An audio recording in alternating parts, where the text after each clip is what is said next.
नमस्कार, सीताज रेसिपीमध्ये आपलं स्वागत आहे। आज आपण इथे जवळा घेतलेला आहे, म्हणजेच ओली सुकट बोलतात त्याला। हा माझ्या मैत्रिणीने दिलेला आहे। ढेकूला राहते इरावती। ढेकू म्हणजे सासगावच्या आतमध्ये राहते ते गाव आहे, छोटंसं ढेकू म्हणून। तिथे खूप मोठी जत्रा भरते सासगावला, विठ्ठल रुक्माईचं मंदिर आहे। आता आपण हा जवळा जो आहे आपण 7 ते 8 वेळा धुवून घेतलेला आहे। त्याला आपण घट्ट असा घेऊन त्याचं सगळं पाणी काढून घ्यायचं आहे।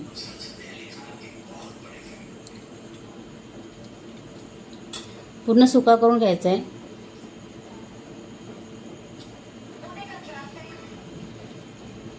चाळणीमध्ये काढून पूर्ण सुका करून घ्यायचा आहे।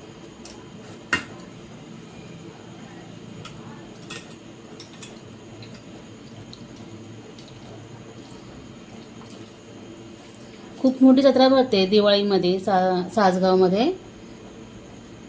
या नक्की जत्रेला।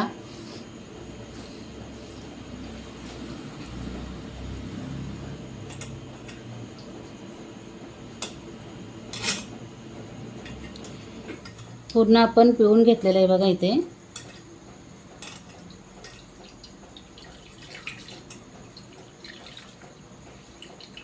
कारण फोडणी दिल्यानंतर याला पाणी सुटतं, त्याच्यामुळे आपण पाणी हे सगळं काढून घ्यायचं आहे। हे बघा,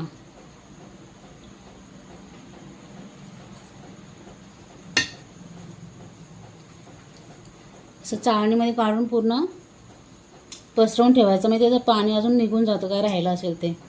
आपण हा साफ करून 7 ते 8 वेळा धुवून घेतलेलं आहे। साफ करताना बघा आपल्याला त्याच्यामध्ये खूप वेगवेगळे मासे त्यात भेटलेले आहेत, खेकडी वगैरे सगळं भेटलेले, ते आपण काढून टाकायचे। आता आपण याला फोडणी द्यायची। त्यामुळे साहित्य बघा आपण काय काय घेतलं ते। इथे आपण 4 कांदे घेतलेले आहेत मोठे बारीक चिरून, कांदा भरपूर टाकायचा। आणि 2 मिरच्या घेतलेल्या आहेत हिरव्या। फोडणीसाठी तेल घेतलेलं आहे। हळद घेतलेला आहे अर्धा चमचा, चवीनुसार मीठ घेतलेलं आहे। गरम मसाला 1 चमचा घेतलेला आहे। आणि इथे आपण कांदा लसूण मसाला तिखट मसाला घेतलेला आहे 1 चमचा। आता आपण फोडणी द्यायची आहे। इथे आपण गॅस पेटवून कढई तापत ठेवलेली आहे। तर आपण तेल टाकून घेऊया।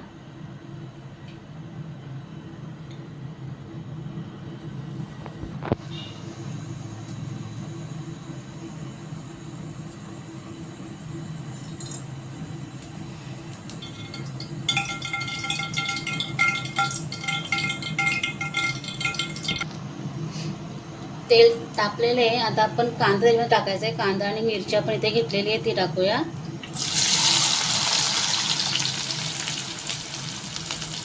तर त्याच्यामध्ये आपण टॅमॅटो नाही टाकत आहे, फक्त कांदा आणि मिरची टाकायची आहे। कारण टॅमॅटोला पाणी सुटतं, त्याच्यामुळे मी नाही टाकलेलं आहे। तुम्हाला जर हवा असेल तर तुम्ही कोकम पण टाकू शकता। कांदा पण भाजून घ्यायचा आहे आता इथे।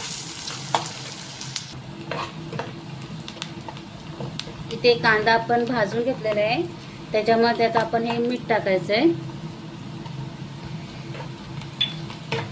हळद, गरम मसाला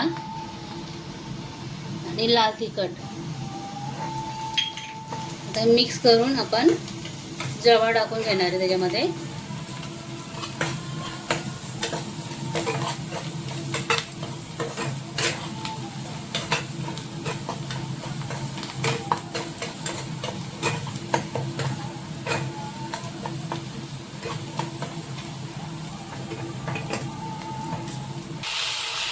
आपण जवळ टाकलेला आहे तेलामध्ये, आता फ्राय करून घ्यायचं आहे।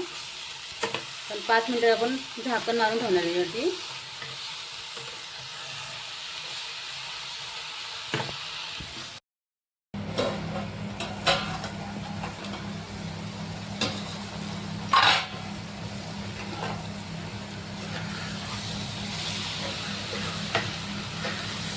इथे बघा जवळ आपला तयार झालेला आहे, एकदम सुकाखट झालेला आहे तो।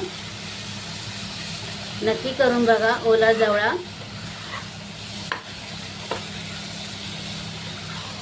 आपल्या इरावती ताईने दिलेला आहे हा ढेकूवरून. ताजा तो पण दिलेला आहे. नक्की करून बघा आणि सीताच रेसिपी चॅनलला लाईक करा, शेअर करा, सबस्क्राईब करा. धन्यवाद.